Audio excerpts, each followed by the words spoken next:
എല്ലാവർക്കും പാപ്പൻ ഗ്രാൻഡ്മയിലേക്ക് സ്വാഗതം. ഹാപ്പി ഓണം മക്കളെ. ഇന്ന് അമ്മ ഉണ്ടാക്കാൻ പോകുന്നത് ഓണസദ്യയിൽ ഒന്നാമൻ നമ്മുടെ പുളിയിഞ്ചിയാണ്. ഇഞ്ചിക്കറി എന്നും പറയും.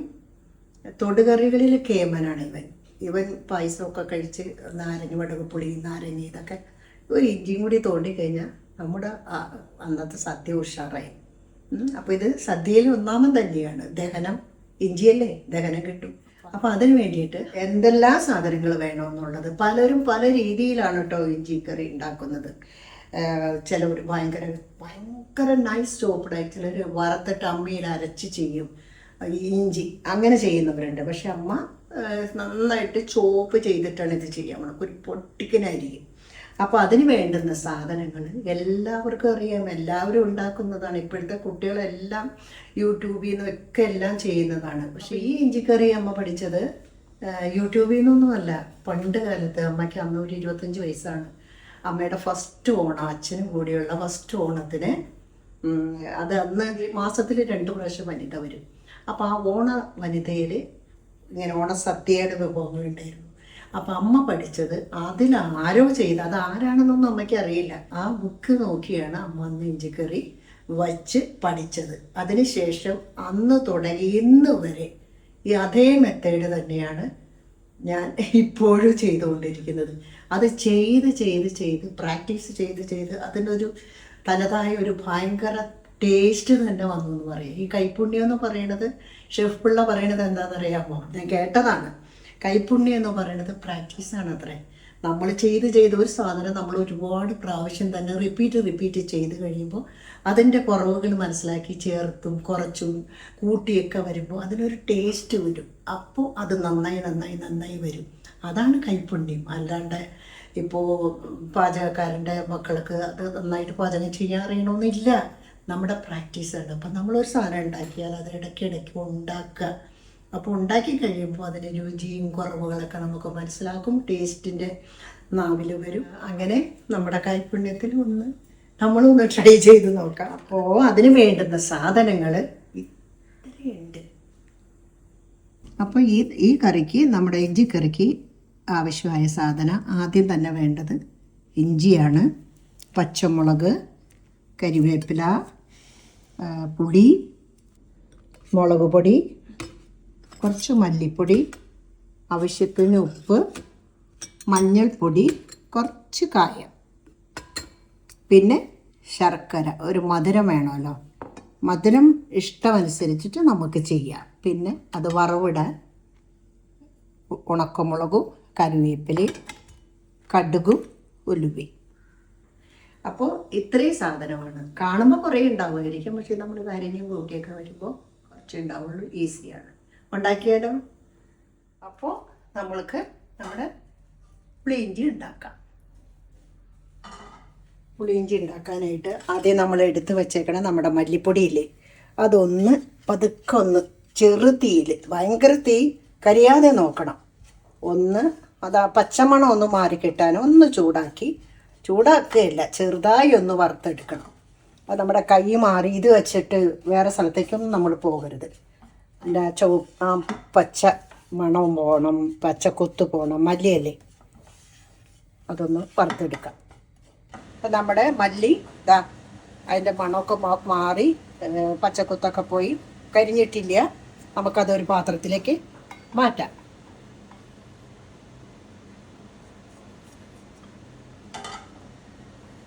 ഇനി നമ്മൾ എടുത്ത് വെച്ചേക്കണം മുളക് പൊടി.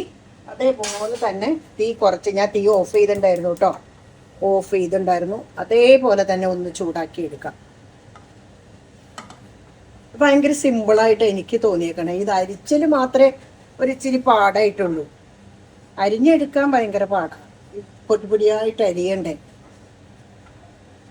ഞാനിത് ഉണ്ടാക്കുമ്പോൾ നമ്മൾ ആദ്യം ഇത് പുളിവെള്ളത്തിൽ കിടന്ന് ഇഞ്ചിയൊക്കെ ഇങ്ങനെ വേകുമ്പോൾ നമുക്ക് ഒരു ചന്തം ഇങ്ങനെ തോന്നൂലേ, കാണാൻ ഒരു ഭംഗി തോന്നൂല, ഇത് എങ്ങനെ തോന്നും. അപ്പോഴാണ് പിന്നെ അത് ശരിക്കത് ആയി കഴിയുമ്പോൾ നമുക്ക് ശരിക്കും മനസ്സിലാവും. നല്ല അടിപൊളിയായിട്ട് കിട്ടും. അടിപൊളിയാണ് ഈ ഇഞ്ചിക്കറി. ഇലയുടെ തുമ്പത്ത് ഇട്ടാൽ അത് ഇട്ട പോലെ കിടക്കും.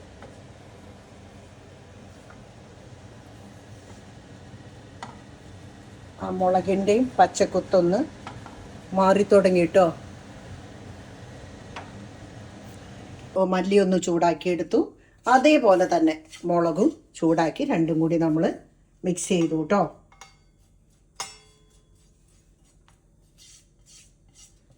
ഇനി ഇവനെ ഈ പാത്രത്തിൽ ഞങ്ങൾ മാറ്റി വെച്ചു. ഇതിൻ്റെ കൂട്ടത്തിൽ നമ്മൾ മഞ്ഞൾപ്പൊടി ഇട്ടു, പിന്നെ കായംപൊടി. എൻ്റെ കായംപൊടി ഇതിനകത്ത് തീർന്നുണ്ട്, പക്ഷെ കായംപൊടിയൊക്കെ കുറച്ച് ഒരു അര ടീസ്പൂൺ ഉണ്ട് കായംപൊടി കേട്ടോ. ഇത് നമ്മൾ മിക്സ് ചെയ്തു, പണി കഴിഞ്ഞു. ഇനി എന്താണെന്ന് വെച്ചാൽ നമ്മൾ ഇതുണ്ടാക്കാനുള്ള ചട്ടി വെക്കണം. ചട്ടി ചൂടാവണേ വരെ നമ്മൾ ഇത് എളുപ്പം പെട്ടെന്ന് വീഴില്ല. അത് കാരണം വെളിച്ചെണ്ണ തന്നെയാണോ നോക്കട്ടെ. വെളിച്ചെണ്ണയെ തന്നെ നമ്മൾ ഉണ്ടാക്കാൻ നോക്കണം. കാരണം എന്താ വെച്ചാൽ വെളിച്ചെണ്ണയിലാണ് സ്വാദിരിക്കുന്നത്. നമ്മളെല്ലാവരും വെളിച്ചെണ്ണയിൽ തന്നെ വറുക്കുള്ളൂ. നമ്മളിത് എണ്ണ മൂത്തോന്ന് അറിയാനായിട്ട് ഒന്ന് ഇതാക്കി വെക്കും കേട്ടോ. അപ്പം ഞാൻ ഒരു വലിയ ഫ്ലെയിമുള്ള അടുപ്പിലേക്ക് ഇത് അങ്ങോട്ട് മാറ്റാൻ നേരം നമ്മുടെ പണി വേഗം നടക്കുള്ളൂ. ഇതൊന്ന് എണ്ണ ചൂടാവട്ടെ. എണ്ണ ചൂടായ ഉടനെ തന്നെ നമ്മൾ ഈ അരിഞ്ഞ് വെച്ചേക്കണ ചൂടാവണുള്ളൂ കേട്ടോ, ആയി വന്നേ ഉള്ളൂ. ഞാനത് പിന്നെ അരിഞ്ഞ് വെച്ചാൽ ഒരു ഇഞ്ചി പിഴിഞ്ഞ് കളയൂ കേട്ടോ. അമ്മ പക്ഷെ അങ്ങനെയൊന്നും ചെയ്യണില്ല, എനിക്ക് അതൊന്നും പറ്റില്ല. അതിൻ്റെ ഗുഡൻസ് എനിക്ക് മനസ്സിലായിട്ടില്ല. എന്തിനാണ് ഇഞ്ചി പിഴിഞ്ഞ് കളയണത്, തട്ട് കളയണമെന്നൊക്കെ തോന്നണം. ചിലപ്പോഴൊക്കെ എൻ്റെ അമ്മയൊക്കെ ചെയ്യണുണ്ട് ഇഞ്ചി പിഴിഞ്ഞ് കളയണം. പക്ഷെ അന്നൊന്നും ഞാൻ അമ്മ ചെയ്യണതൊന്നും പഠിച്ചില്ല, ഒന്നും പഠിച്ചില്ല. അതെനിക്ക് ഭയങ്കര സങ്കടമായി. അമ്മയുടെ ഒരു സാധനം ഞാൻ പഠിച്ചെടുത്തില്ല. ഇത് എണ്ണയിൽ കിടന്നിട്ട് മൂക്കട്ടെ. നമ്മുടെ ഇഞ്ചി വറുത്ത് കഴിഞ്ഞു. അത് നമ്മൾ മാറ്റി വെച്ചു. ഒക്കെ കരിയാതെ നോക്കണം കേട്ടോ. ഇനി നമ്മൾ അതേ ഇതിനകത്തേക്ക് തന്നെ പച്ചമുളക്, ഇഞ്ചിക്ക് കുറച്ച് സമയം എടുക്കും.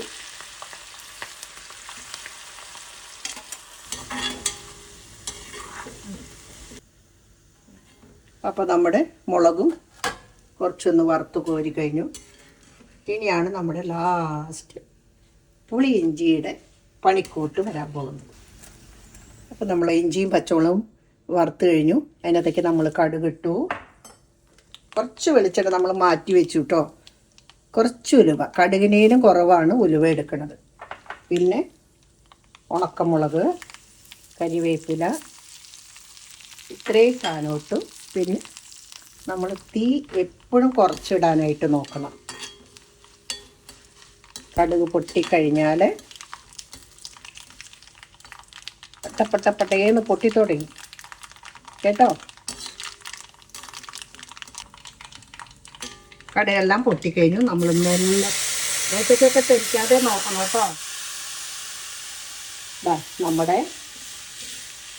പുളിവെള്ളം ഇതിനകത്തേക്ക് ഇട്ടു. പിന്നെ അത് തിളയ്ക്കണതിൻ്റെ ഒപ്പം തന്നെ നമ്മുടെ വറുത്ത് വെച്ചിരിക്കുന്ന ഇഞ്ചിയും പച്ചമുളകും ഇട്ടു. പിന്നെ കൂടെ വറുത്ത് വെച്ചിരിക്കുന്ന ഈ മസാല കൂട്ടുവിട്ടു.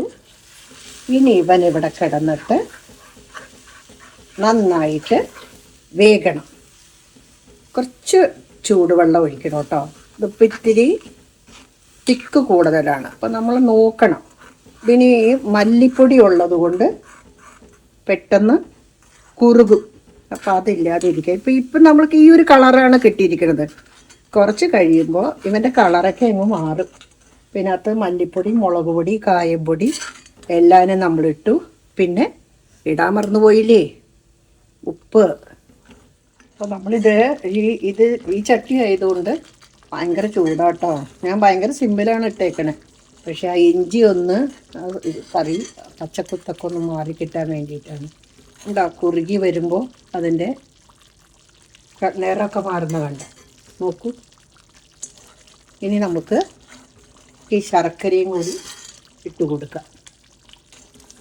ശർക്കര ചിലവർക്ക് നല്ല മധുരം വേണം. പുളിയിഞ്ചി എന്ന് പറയുമ്പോൾ ഈ മധുരവും പുളിയും ഉപ്പും സമമായിട്ട് നിൽക്കണം. എന്നാലേ അത് നല്ല ടേസ്റ്റ് കിട്ടുള്ളൂ. കണ്ടോ കളറ് മാറണ കണ്ടോ? ആദ്യത്തെ ഒരു യെല്ലോയിഷ് കളറായിരുന്നു, ഇപ്പം അതാ മാറി. ഇതൊന്നുകൂടി തിളച്ച് തണുത്ത് വരുമ്പോൾ